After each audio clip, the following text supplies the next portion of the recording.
afternoon happy hour with Adam Smith, our special guest, Neil Dressner, with Raka Matcha. We'll get into that in just a second. But before we get started, we always take the time just to recognize our sponsors.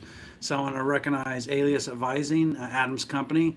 They do everything operations. So if you're looking for like a co-packer, formulator, a can, um, even a Raka Matcha pack, talk to Adam, what goes in that. So Adam has expertise, and his company works with several companies across the globe. Certainly call Alicia Vargo, my partner at Bev Assets, as a sponsor. We do the commercial side of the business. We help brands find distribution and customers across North America and do commercial strategy. Rocks Advising with Ryan Hellman. Ryan hasn't been here lately. Ryan needs to start showing up and participating. We call him out every week, but Ryan has a heck of an organization that Adam and I are part of that basically has a bunch of different people that have a bunch of different experiences that they can help brands come to market. And then our sponsor at Freebird. Have you heard of Freebird, Neil? I haven't seen it. Yeah, this is like, as the word Freebird, it's a water. It started out in the southeast. They just got into Walmart Oh, and beautiful. growing very rapidly. But Jay Williams is a sponsor here, so I do this so I can get free water. I It's will look it. I will selfless, look it but up it's and a find great your place. product, great Yep. story behind the brand. So actually, if you think Freebird the song, yep, Leonard Skinner, it's all right there. Mm-hmm. He has the rights to the name, believe it or not, which is blows my mind every time I see it. So welcome. Well, thanks So for having excited to have you. me. Yeah, thanks We're for going to having take the me. next 45 minutes or so, just talk about your journey. I can't even remember how we found each other, but I can tell you right now, I'm on my second Raka Matcha, and I didn't follow the instructions. I'm putting more than a tablespoon in, so I'm a little fired up. So I'm going to slow it down a little bit and maybe not drink all my. I have a Mhm. frozen one now. I had a warm one earlier, Oh but man. super excited to have you here, Neil. Yeah. Oh, we're Um, excited about being here for sure. So yeah. it's great. So tell us a little bit about yourself. Like, how did you? I saw somewhere you're a banker, but you're also in the beverage business. Yeah, I'm actually my by day, right? This the 9 to 5 part of my life is just an idiot banker, right? Like I'm Yeah. just one of those guys. Not quite a Wall Street Wally type. I still don't even fit into the banker archetype. So I get a lot of weird stares at me when I walk in the bank and I walk in, with a backpack and my cap backwards. Still, I still kind of, flip the bird to all those guys, and they don't really bother me. So, yeah, it's just been a crazy journey. It's just more so, my father was a chef. My mom is typical, Spanish grandma from Venezuela. Was always in the kitchen cooking up stuff. My brother married a Puerto Rican girl that's a crazy cook. He's a crazy cook. So everybody's involved with food at some level, and kind of, I don't want to say foodie, that's an overused term, but, just say conscious of good food. How's that? Or Wow. good products, right? And so from there, it was just kind of a journey on, it kind of goes back to like Honest Tea Guys, right? Seth, right? That whole mission with the Yeah. Honest Tea Guys, where he's running in New York City and he goes to a bodega, one of the little stores, and you're like, here's one shelf of water, here's a shelf of soda, and the other one was like Snapple, right? So you had soda, water, or 50 grams of sugar, right? Or even Yeah. the juices at that point were shit, like orange juice and stuff like that, all 50 grams. So what do you do? Like, what do you do? So that's where they kind of came up with the idea. I'd like to have a little bit of both, or something that just makes sense, right? Something that tastes good. I don't want water today. I want a little something more satisfying, and I don't want to blow up with 50 grams of calories, or 50 grams of sugar and 250 calories in my 12-ounce cup, or container. And that was kind of how that idea got hatched. I later found something. I don't remember. It was called Sweet Leaf. I don't know what happened to them. They were sold at Publix here and a couple of regional ones. We used They to had have this Sweet Leaf like up in kind of Idaho. kitschy, weird label that looked like kind of hand drawn, and it had, oh, my grandma made this tea, in her basically her pillowcase. I remember grandma, and they had a picture of grandma with like a pillowcase, and they did a good job, good quality, strain like really brewed tea. pure cane sugar, some of the other things they had in there was, it was a solid drink. And they had a green tea with citrus that, I worked in a bank with like 500 people in this building, and like 40 of us were addicted to it. And we would clean the shelves at Publix, and we were all reckoning it to basically like liquid crack. Well, one of us, me, wound up looking at the label and say, "Wow, it's 50 something grams of sugar. It is liquid crack." So we wound up realizing it was literally liquid Yeah. crack, but we still drank it. This, I mean, I didn't, I usually put honey in my matcha, Hmm. and there's nothing in here. I mean, it's amazing. Yeah, you Where's got a little bit the, of honey, citrus, and monk fruit extract, a tiny bit. wow. We could talk Yeah, about the you science don't of need it. anything else in this thing. Yeah, we'll talk about the science of it later. But Yeah, it's yeah, so amazing. wind up going to that, right? And kind of saying, well, I like this taste. I love this flavor. So started experimenting with green tea leaves, sencha, different stuff. And then I was like, well, matcha. This is 4 years ago before matcha became super trendy. Like, this is probably 5 years ago, honestly. And, I just started balancing and saying, if green tea is good, this is the next iteration where you can get it even purer and better and have more of an impact to kind of what you What? want. Hey, what is matcha? Is matcha the leaf? Is it a ground up leaf of green tea, or Correct. what is it? Correct. So matcha is a little bit a lot different. It is Camellia sinensis. That's it's a Latin word for it, but it's different from so much as in terms of the harvesting, right? So your green teas, your black teas, your white teas, even coffee to an extent, are picked off the plant, dried. Then you're running hot water. You're extracting the ink, right? So now you're getting the ink. You're getting some catechins in there.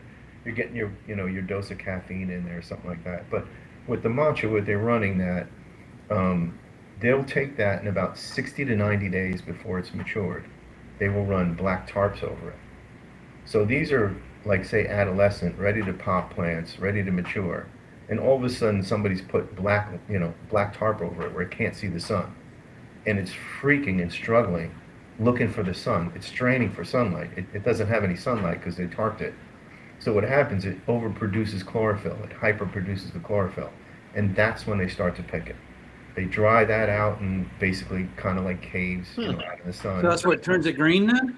Yeah, well, it's starting green, but this hyper produces the green, right? So when you get that deep, deep, vibrant green, and you compare it to another matcha that's probably not that vibrant green, maybe a lower quality, maybe it's not sourced from Japan, it's Yeah. probably not shaded. When it's shaded, that's So the ceremonial blend that I got, I get it because it's like really green. It's like your hat cool. green. Yeah, if I they're love the doing color of the ceremonial, green and the yeah, thing. It's yeah. If they're doing ceremonial, they're using probably the best kind of farmland that they're allocating to that because they know it's going to. Think about your wine grapes, right? It's very similar, right? You're not going to run, Ernest and Julio Gallo are not going to buy a hill in France that's producing $500 bottles to make their, boxed wine, right? So highest and best use is kind of a banking term, but highest hey and guys, best keep on going. I'll be right back. yeah. Just gotta Highest make and sure. best use is really kind of what you would say, hey, this is the perfect pH. This is the volcanic nitrogen rich soil. This would grow the best matcha. They shade it, that's when it turns dark green, and then they grind it in these granite stones and just pulverize it into a fine powder.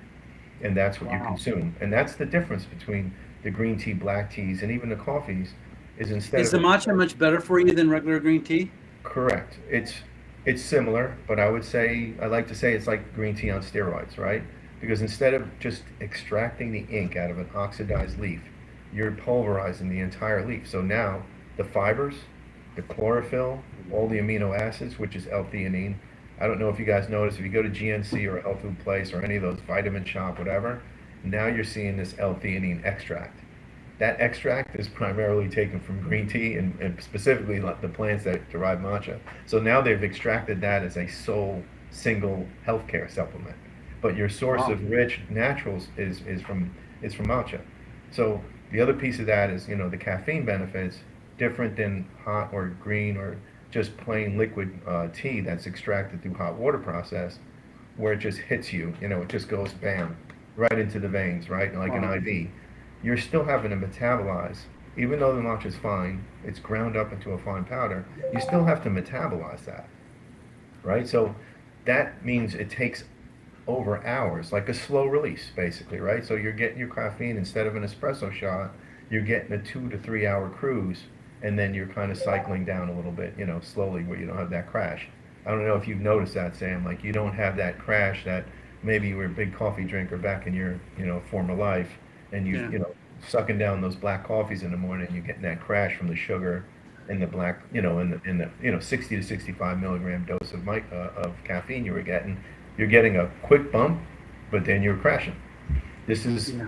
just a much smoother ride, and that's part of the health benefits on top of, Wow. antioxidants and the chlorophyll that's shown. And I'd like to say some studies have shown that it can be helpful in, some detox programs because the Yeah. chlorophyll in the plant is a big detoxer. Wow. A lot of science here, Adam. I'm sure you have some questions because Sure. he's just gonna. Well, we just lost Adam, so I scared him off. What happens when we go live? This is what happens. Sometimes we come on the screen and go off the screen. Let me ask a couple questions. Actually, I put them out in the universe earlier today. Um, why matcha? Why is matcha? You kind of talked about this. Why is matcha exploding right now? Like, what is like?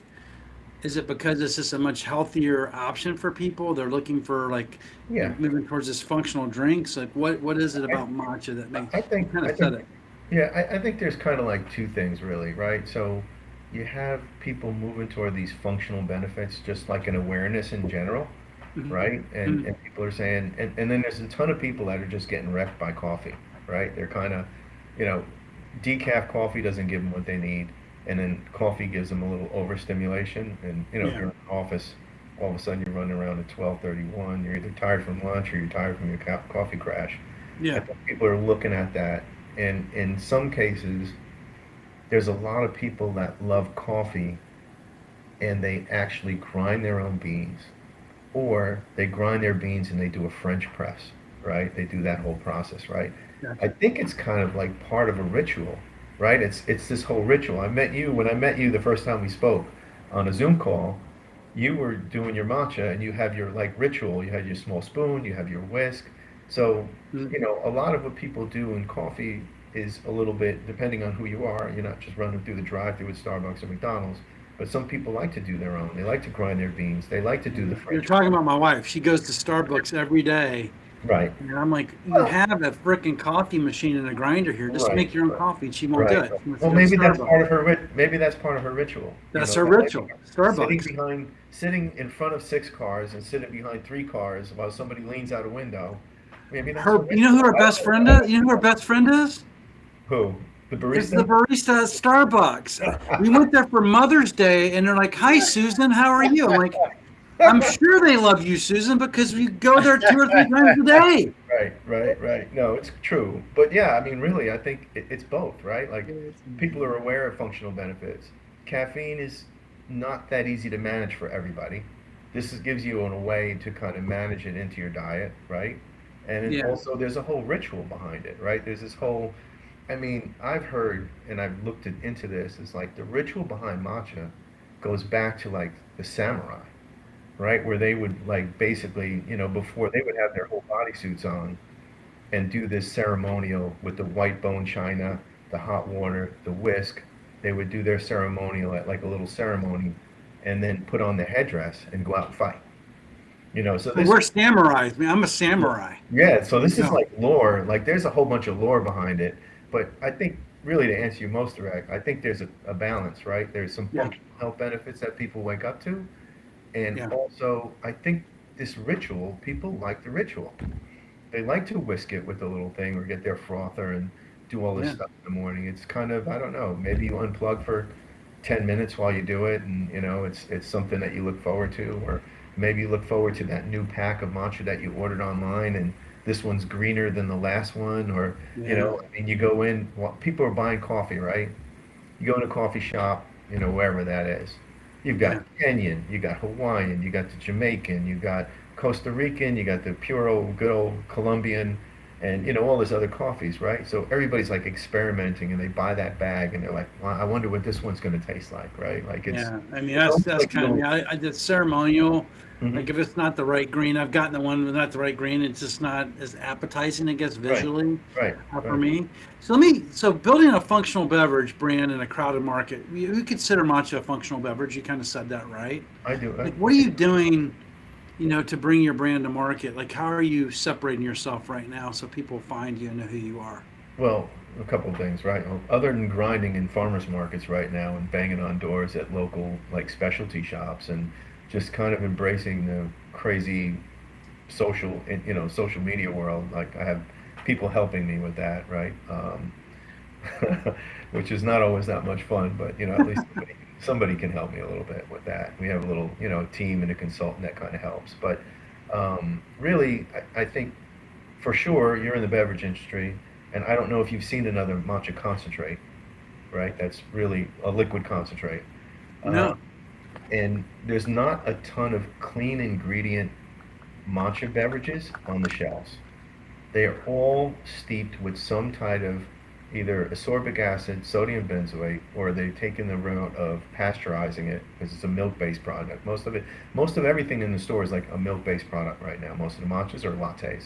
I don't think I see anything out there that's a non-latte type matcha. Cap and bottle, you see them in a lot of like Whole Foods and a couple stores, but that's a latte-based drink. So they're using Yeah. pasteurized milk, sodium benzoate ascorbic acid, or they're acidifying it, right? They're making it shelf stable, dropping the Yeah. pH, right, under 4.3 or whatever it is, but they're diminishing the value and the health benefits of the matcha. If you acidify it, matcha's a plant-based, it's supposed to be plant-based, benefits, right? So Yeah. that means you're on an alkaline, right? Your pH at 7.2, 7.4, 7.6, whatever it is, and that's where you Right. get your health benefits, right? Is from that alkaline plant-based diet. In this case, a plant-based beverage, right? If you acidify that, you're kicking the shit out of the matcha. You're destroying, a lot of the half of the benefits. If you pasteurize it, you're also killing it. So that's why going back to the kind of the co-packing dilemma, who was going to do a co-fill at low minimum quantities, and then we can get into that later. But that was a big part of it. But yeah, I think we're different, and I think we're one of one in terms of who is putting out a clean ingredient, no natural flavors, no other flavors added. That's seven clean ingredients that doesn't have any preservatives or any artificials in it, and in a concentrate format, in a biodegradable pouch. And my engineer tells me it's all fake science, and I talk to other packaging people. There's no way they can do that, but my partner with in the packaging is a company called TechPack Solutions in Canada. And if anybody wants to doubt it, they can go look at the white papers. They're all published on the site. And I don't know of another um, freezable, liquid holding, refrigeratable, biodegradable pouch for liquid. I don't, and I think transparency and labeling, and I think the consumer's starting to get wise. And we've Sure. talked to a few Sure. people about what's in the stuff you consume, Hmm. and we've had formulators on here, everything else. I Yeah. mean, I think people inherently want to be healthier, right? So is that the market that you've seen, and that's what you're going after, Yeah. like the better for you market? It's exactly right. I mean, I mean, we're totally upstream on all this shit. From everything we've done, it's just opposite of everything that the way it should be done, right? Like, you know, not shelf stable. It's got to be frozen. The logistical channel, a lot of the stuff has to be sourced. Now all of a sudden, 4 years ago, nobody was thinking about tariffs being an issue. Right now, organic honey, there's no meaningful supply of organic honey in the United States. All the organic honey is sourced from overseas, primarily Brazil, rainforest, stuff like that. Now they got a 30% tariff. Japan, we're friendly with, so the tariff is not that bad. And you'll see other matchas popping up now. China has got a big supply of matcha. Um, you see Korea. Korea is now providing matcha and supplying matcha. And even Vietnam. Hmm. Vietnam now, I see Vietnam. I've talked to some people, and they're not shading. It's the quality. It's not there. I mean, if you're going to be in the game and you want a quality matcha, you really have to. I mean, I never knew that I never knew how matcha was made. That was like new knowledge to me. Is wow. So where are you? So branding, retail growth. Where do you see the category headed? Like, what's next for matcha? For matcha, I think it's becoming from niche. Well, it started as a small niche. Now I think it's kind of boutique, and it's gaining more of a an acceptance. It's right behind, like, green tea is beyond like boutique now. Like, you go in, Lipton's got a green tea product, Golden Peak's got Pepsi. They all got green tea products, right? And now you see, of course, Dunkin' Donuts. You can go through. You can tell your wife to go through the drive-through at Dunkin' and get a matcha, or Starbucks. You can get you can drive through. That'd probably be a mortgage payment, by the Yeah, way. yeah. So for sure, you can. There's, it's becoming mainstream, and you'll see some products on the shelves, in some of the supermarkets. Again, all shelf stabilized, so it's. You could argue all day long, but my argument would be anything that's sitting there shelf stable in terms of a matcha is definitely in some type of latte, and secondarily, it's diminished probably 70% of the benefits that you would get from it by acidifying it or pasteurizing it or putting in some other preservative. So, yeah, totally upstream on this for sure. It's, but I think I see people waking up and wanting that. What's up, Adam? Adam, I was going to ask, so from a, can you guys hear me? yeah, we can hear Can you. you guys hear me Yeah, okay? Okay. yeah, we got you. Okay. In terms of like just post-production supply chain, right? Like, okay, you keep it cold, are you keeping it frozen and shipping it frozen? Are you keeping it refrigerated and shipping it refrigerated? How long is it good for if you keep it cold? Frozen. Because, Yeah, right, like, frozen all the way through is your answer, right? Um, Frozen okay, product in a okay, freezer, it's got a 12-month expiration date. It's frozen, right? Once you thaw it out in the fridge, it'll last in that liquid concentrate state. Because we did shelf life studies and nutritional panel testing and all that kind of stuff. So, the pouches are good for, in a refrigerated, should be good for 2 to 3 weeks. Longer. Shelf life studies say okay, almost 55, 60 days. But I like to say, use within 7 to 10 days just to be safe. And honestly, if you pour it sure, into a half a gallon, it's going to be gone in it's going to be gone in 3 days. you know, you're going to sip it and you won't okay, be able to stop sure, sipping it. It's just the way it is. right, right. Yeah, I asked because I think you're right. I think you're both right. I think a lot of, even as the guy who works with a lot of shelf-stable canned RTDs, I think, you know, people are coming finally to the realization that, like, yeah, 50, 60 years ago when, TV dinners and kind of the big boom of packaged foods came around, like, yes, convenience and ease was obviously a big part of that, but, you know, nutritional density wasn't necessarily, Right. right? Like, Right. most nutrient dense foods are the ones that are the freshest, or the ones that are going to go bad. That's kind of the whole fucking point from a food science perspective. For sure. Um, but I talk to a lot of brand owners who are like, well, I want it to be as nutrient dense as possible. I'm like, great, you're gonna have to cold chain it. They're like, well, I can't afford that. Correct. No, you cannot. Right. Right. So, you touched on it a little bit before we came on, but I'm curious, like, now as you look to grow, is it something where, I mean, you mentioned a little bit all of the struggles you went through finding a facility that would cold fill into a pouch, so on and so forth, right? Is it something where you guys are looking to grow with your existing facility for as long as you possibly can? Are you trying to develop secondary facilities to help spread your reach? Like, what does that growth Yeah. of production facility look like? I think, and I've listened to some of your other podcasts, Sam, and there was one guy, I think he does the carbonless, or no, carbless. Oh, we Carbless. always talk about him. Yeah, Yeah, yeah. So again, he's like your case study, right? Like, he's Yeah. like he Louis is. We're Leakey. super fans of Adam. Yeah, yeah, yeah. He's like Louis Leakey when you're talking about the missing link, right? Like, Yeah. uh, but no, like, yeah, we're in this hyper local focus, right, Adam? So we're just trying to, like, I'm at farmers markets like 3 days a week, just slinging this shit and doing Sure. individual drinks, and we're I mean, showing your off. brand just isn't magically just growing. You didn't like it just showed up. You made it, and people started buying it. Yeah, yeah. It's It funny. doesn't work that way. No, not quite, man. Not quite.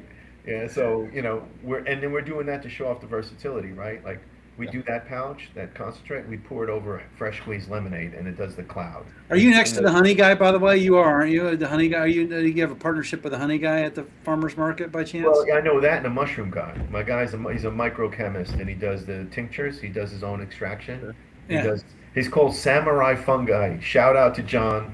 Samurai Fungi has the best has the best concentration because he does. He's a microchemist. I mean, this guy's a microbiologist. He does the testing and tincture in terms of ratio concentration. So he does, sells the actual mushrooms, non-psilocybins, of course, and non-psychedelics, and he does for food, culinary, but he also does the extracts.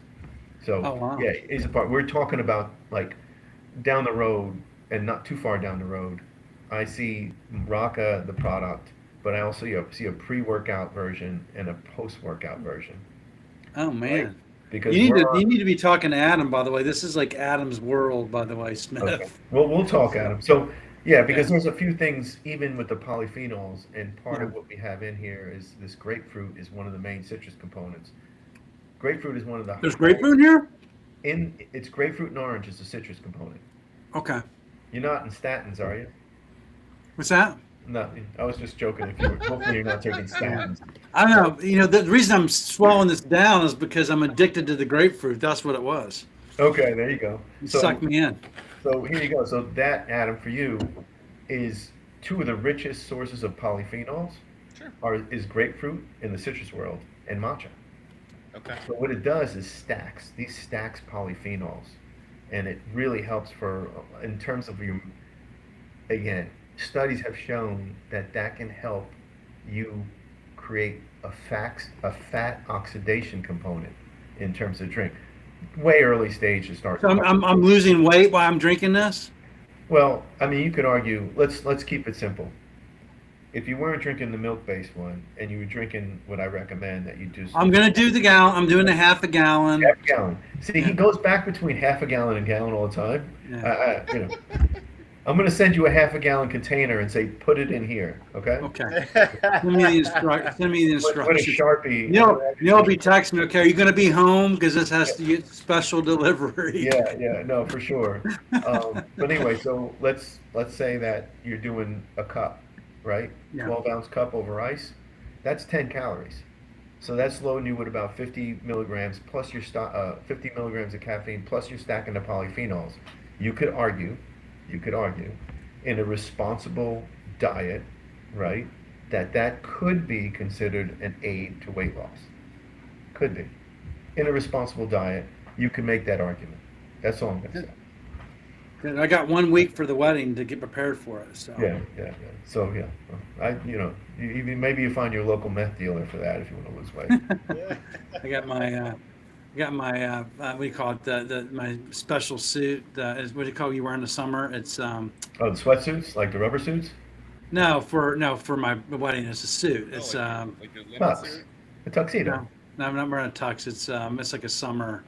It's a suit. It's like tan. What do you call it? The flannel. It's like Flannel. a prison jumpsuit. What are you wearing? Is it Yes. orange?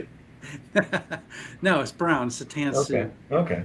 I'll think of it in a So second. you're wearing like a linen suit. A linen suit. Yes, Okay. thank you. Yeah. Yeah, I'm doing a linen with a vest with a brown tie Okay. Okay. Yeah. All right. after the wedding, so more summery. Okay. You Nice. gotta send me pictures, Sam. I've never seen you in anything other than the fanciest thing I've seen you in is a golf polo when we met up at the PGA event that time. All right, I will take pictures. We're gonna be. Please. Yeah, you can come down. Maybe come down and party with us. I'll just invite you in. You can be my special I'll guest. crash a wedding. Hell Wedding yeah. crasher. Saturday, Wedding yeah, crasher. I like it. 100%. Oh, that's funny. I think it's So- close up to somewhere in your neighborhood. Actually, I'll text you where it's at. So Please. free drinks, Uh, man. So So- Neil, you've mentioned a few members of the team, right? You mentioned, the packaging engineer in Canada. You mentioned the microchemist. Like, how long did it take? Let me start with a simple question. How long did it take you to have enough conversations with enough people to feel like, okay, like I have all the members of the team identified, we're ready to do this? Because I can't imagine it happened quickly. Oh, it took months. It took Yeah. months because I mean, when the guy who's now engineering and consulting for me, he was the COO of a full-on co-man, a Okay. co-manufacturing plant in Daytona. They wound up closing that. He retired, but we had built a good relationship, and I circled back to him because I couldn't find a facility to support Copac. Yep. And I asked him, "What are you doing?" He says, "I'm retired." And he said, we just started talking, and I said, "Can you help me?" He said, "All right, we'll cut a deal.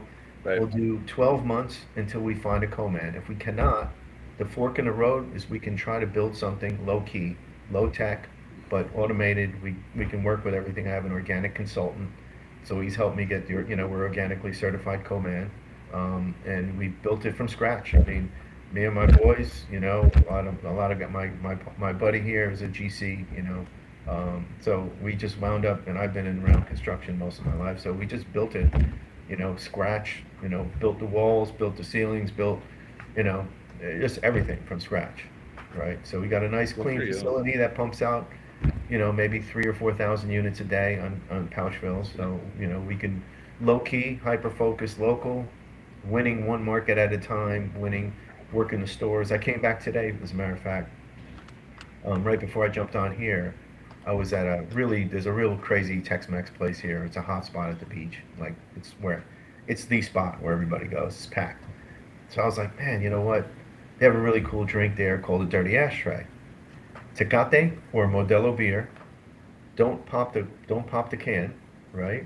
You pour in pepper, lemon juice or lime juice, and Cholula, and it all mixes up. It looks like the bottom of a dirty ashtray, but you pop it, and it's like a michelada. Yeah. It's unbelievable. And they do some cool stuff there with like muddled blackberries and jalapeno tequila, margaritas. So I'm talking to GM, and I'm like, you know what? I'm going to bring some stuff to you. So I brought him a whole bunch of pouches and a gallon of cold mix, gave it to all the waitresses, and so now they want to bring it in as food service. They want to put it on the menu and offer a virgin version, a jalapeno version, a jalapeno and matcha version, and just go wild with it. I was over there today. He says, yeah, the bartenders are all messing around with it. So I got an appointment Tuesday, and I'll be bringing institutional size packs of 8 or 16 ounces so they can mix it, and they'll be serving it. You should, Adam. You should introduce him to Mike Levinson Food Service. I was just thinking that. Yeah. You should make an introduction because it's like places people often don't go, but there's so much opportunity that Mike could probably help you. And he'll tell you if your baby's ugly or not. That's what I love about him. He's going to tell you what it's going to take. Good. That's good. So, That's really good. yeah. Well, and I mean, kudos to you, Neil. Like, Sam and I go through this all the time. Like, I've had this conversation twice just today. Nobody ever considers on-premise as like a good option, right? Everyone's like, oh, I gotta sell in grocery stores. I gotta sell in Publix. I gotta sell in GNCs. I gotta sell in so on. And I'm like, what about bars, restaurants, gyms, music festivals? They're like, why? Did they not look at their margins, Adam? Did they not look at their Thank margins? you. This is the banker in you coming out because nobody thinks about the margins. Yeah, Yes. the margins are way better if you could sell a bulk I know. product that costs the same amount to produce 1 unit of 4 or 1 unit of 16 ounce, and you're selling it at a sick margin. Yeah. Yeah, they could put that on the gun too, right? They could do like you could put it like where they could deliver it on the gun too, like that product. My boy, I'll give another shout out. My boy Scott has a restaurant up in Lowell, Massachusetts called Cobblestones. He had one in Chelmsford, and he closed that, and he has one Cobblestones. What he would do, I would send him packs. Let's go together in New York. He'd settle up there, and he would keg it. He would keg it. He had a virgin version and like 2 alcoholic versions, and it was so informal. He would just take a string in a cardboard and say Neely's Swamp Tea, and that's what it was. And he would just pump it out of the keg, and he'd do different versions. So when I went up there the one time, they were like, "Oh, you're Neely! Holy shit!" Like, people like want to know where this stuff is or where to get it, but we weren't ready at that point. So it was just kind of a boutique-y thing we could do, That's But amazing. yeah, it fits for food service for sure. I think it would fit. So that's what I'm doing. I'm reaching out to GMs at restaurants. Restaurants that I think have volume that would fit that kind of profile. And one for sure wants it. We'll seal a deal hopefully Tuesday, and then I'm just working with I find like some regional 6 to 8 store chains would be perfect for where we are. Like we couldn't Yeah. produce, we couldn't do a nationwide chain right now, right? But we could do a regional for sure. Sure. Hey man, a few years from now, you'll be the next Sam Adams of matcha tea. Sam Adams, I was Right. researching this from an article I wrote today, and his first year he got was in 30 accounts. That's it. Right. Or Tito's Beverage. I mean, his first year he did 1,009 liter cases, and he didn't make money until his 8th year. Yeah. And Buzzball was actually founded by a lady named Liz. And I think she wrote her thesis, and it took her 2 decades to get where she's at. Now she sold to Sazerac for a lot of money, but it's a Right. long path. But talking to you, you definitely are clear in what you're about your product, about your brand, what you want to be, Mhm. which is tremendous. I do want to. We have a few more minutes. I want to kind of change course a little bit and let Adam ask the most important question we ask everybody here, because then we can get into some other things maybe that we didn't share that you want to share. But you want to ask the question, Adam? Yeah. So the $1 million question that we ask everybody is, what's the difference between success and failure? Mm, good question. Um, I think for us, success is to prove where we are. Like we're hyper focused on local, hyper local. If we can't win in our backyard, then we got no shot, right? So I think it's just right now what we're doing right here is going to be what we prove out. Because if people in Jacksonville, which is known to be a little rednecky, let's just say, um, no offense to my people here, but that translates to California, it translates to San Francisco, it translates to New York, DC, Austin, some of the other markets Boise, Idaho, whatever.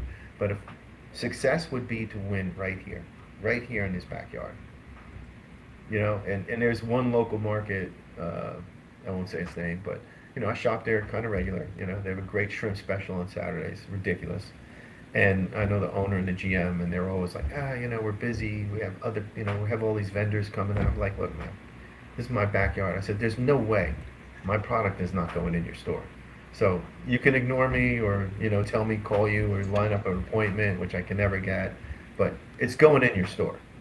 In fact, I told the guys, Adam, you might like this, that we wound up wrapping a freezer. So I get those 2x2 little ice cream freezers with the slide glass. I got like 10 of them in my garage. So we've learned how to wrap them ourselves, and I'll wrap them. And I said, listen, I don't even want your shelf space, right? I don't need your shelf space. Just give me a corner, kind of like the Hippo Pops and some of these other Moki things. You see these little freezers. I said, I'll bring you my display. I'll support it. I'll provide you with the sell-through, all that help.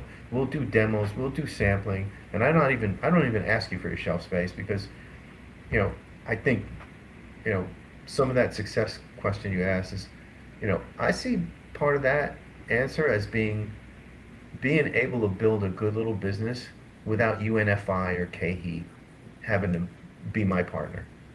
Yeah, I mean, really, to connect them to Mike, I think there could be an interesting conversation. I also like the fact that you're building your backyard.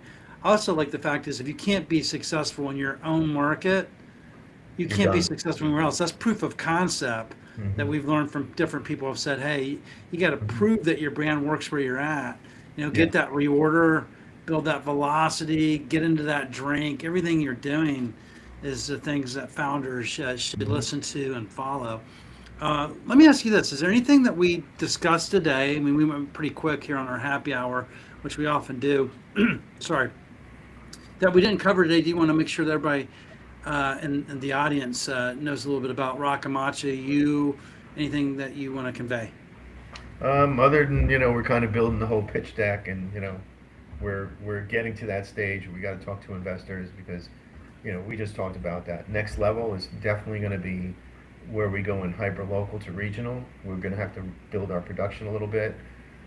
Secondarily, we need to change the pouch a little bit fundamentally. It'll still be the biodegradable pouch because that is a one-of-one item, and there is a little bit of a moat around that, regardless of it is a huge component of cost of goods, which kind of sucks, but it is what it is. It's worth it, and we believe in that,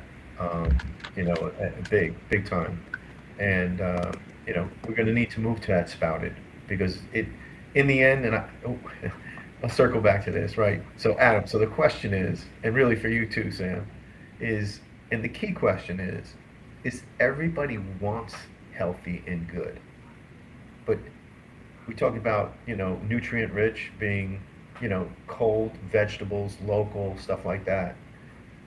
Hmm. The key question is going to come down to, are they willing to put in a little bit more effort around that, right? Like, are they willing to pay a little bit Hmm. more, or are they just talking, right? Or do Hmm. they really want the products delivered? Do Hmm. they really want to do? I mean, there's people. We have a local delivery service, right? That does local source farms. 50, I think it's a 50-mile radius or a 75-mile radius. Of course, it's a little bit more expensive, but if you're committed to that idea, lowering your carbon footprint, and you want, locally harvest foods that are super fresh, that's what you get. You get a farmer's basket or a rancher's basket. It's a great little company, localfairjacks.com.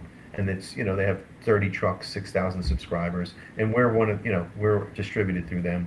But they do a great job, right? Compostable bags, they wrap the vegetables in, local artisans, only clean products. So if you're ordering from them, you're getting something clean. It's great. But are people Right. really willing to do that, Adam?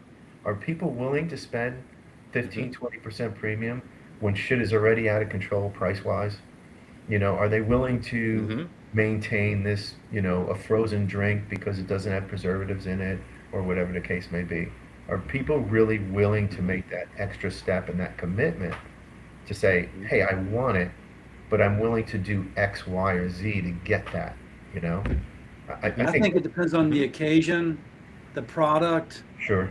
the category, and Hmm. someone said this, I don't know if it was on the podcast, but Stephen Cho, it wasn't on the podcast, but he's an ex-Apple guy that my son's doing some work with, and he said, my friends don't buy products, they buy experiences. So if it's the experience of Raca Matcha or an item, I don't think price matters. I think it's Right. about the experience. So can I jump my wholesale price? Okay. Maybe. I don't know. It depends. I mean, we get into that too. It just depends on the category and the brand, and Mhm. it also, I mean, that's an interesting statement. I think it depends on the location, right? So if you're in the airplane or the airport, you're going to pay for the $8 water. You're in Mhm. the grocery store, you're going to pay $2 for it.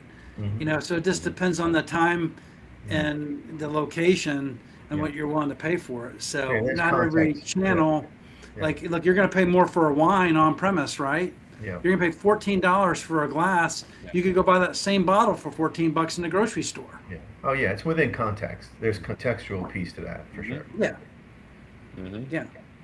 Well, But I mean, I great. think Go ahead. Sorry. I was just gonna say. I mean, I think you're approaching it in a beautiful way, both between the product and the packaging and just owning your own backyard. But um, long story short, I'll try not to ramble. It's the end of my day, so I'm prone to it. But the do I think there's a world 5, 10 years in the future where products like yours or others where people like that's what they're having every day, multiple times a day? Maybe, right? But do I think that there's for sure a use case right now of, hey, this is my, even if they're not willing to spend that 15 to 20% every day, they're willing to spend it for, hey, I treat myself every Friday, right? Mhm. I treat myself on Saturday mornings or, I whatever it is, right?